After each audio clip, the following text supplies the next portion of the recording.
जाए, बोलो भाई।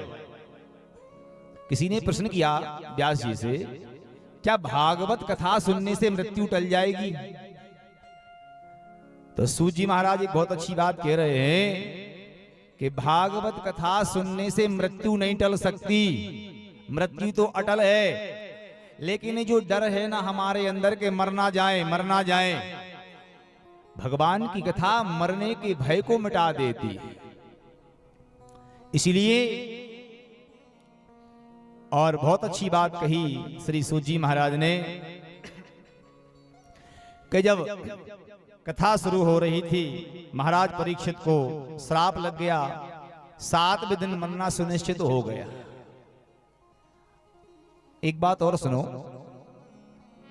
अगर किसी को पता लग जाए कि हम 7 दिन में मर जाएंगे, पता भर लग जाए, केवल 7 दिन नहीं जाएंगे, 7 ही घंटे में काम हो जाएगा, वो भय से ही मर जाएगा कि अब तो मरना ही है, क्या करें? तो महाराज परीक्षित को श्राप लग गया, 7 दिन में मरना सुनिश्चित हो गया, क्या करें? गंगादी के तट पर पहुंचे और श्री व्यास जी ने उन्हें कथा सुनाई। सूत जी कह रहे हैं, जैसे ही महाराज परीक्षित गंगा के तट पर आए, जहां भागवत महापुराण की कथा हो रही थी, देवताओं को पता लग गया कि श्री व्यास जी महाराज परीक्षित को कथा सुना रहे। तो देवता लोग भी वहां गंगा जी के तट पर आ गए। सुधा कुंभम गृहीत्वैवे देवास तत्र समागमन।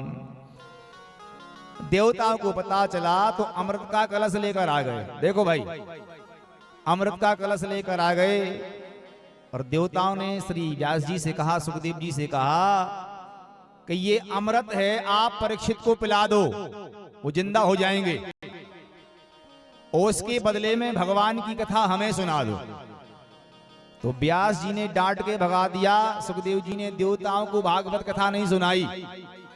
देवताओं ने वहां जाकर शिकायत कर दी ब्रह्मा जी के पास। ब्रह्मा जी से कहा, वहां पृथ्वी लोक के मनुष्यों को कथा सुनने का अधिकार मिल गया, लेकिन हम लोग देवता होकर हरि कथा से वंचित हैं। हम ये जानना चाहते हैं कि ऐसा भागवत महापुराण की कथा में क्या है। सुखदेव जी ने एक बहुत अच्छी बात कही, देखो भगवान की कथा भाव से श्रवण करी जाती है। भाव ही सर्वस्व है, भाव ही आधार है, भाव से भज लो उसे तो भाव से बेड़ा पार है। अच्छा, बिना भाव का तो कोई काम नहीं होता आजकल गांव में। बिना भाव के तो टमाटर नहीं मिल रहे बाजार में, भगवान ठाकुर जी कैसे मिलेंगे? बोलो राधे राधे। भाव ही सर्वस्व है, भाव ही आधार है, भाव से भजलो उसे तो भाव से बेड़ा पार है।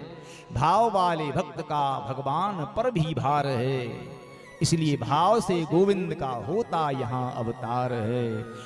भाव सर्वस्व है, जहाँ भाव, गांव में भाव प्रकट हो रहा है, हमें पूरा विश्वास है। धनसरा गांव, लोग कहते हैं महाराज धनसरा गांव तो बहुत बेकार है, बाहर के लोग कहते हैं। हमने कहा हमारा अनुभव कहता है कि धनसरा गांव से अच्छा कोई गांव ही नहीं है। बोलो शंकर भगवान की। और इसका नाम ही धन है, धन से शुरू होता है। ये धन का सर है, जहां धन की कोई कमी नहीं है। और बड़े बड़े धनिक लोग बैठे हैं। आज तो पहला दिन है, ये कथा आप सभी के सहयोग से हो रही है, और बड़ी कृपा है ठाकुर जी की। एक छोटा सा प्रयास हमने किया, बहुत दिन हो गए थे, 2-3 साल में से कथा नहीं हो रही थी, तो हमने कहा चलो एक प्रयास करें।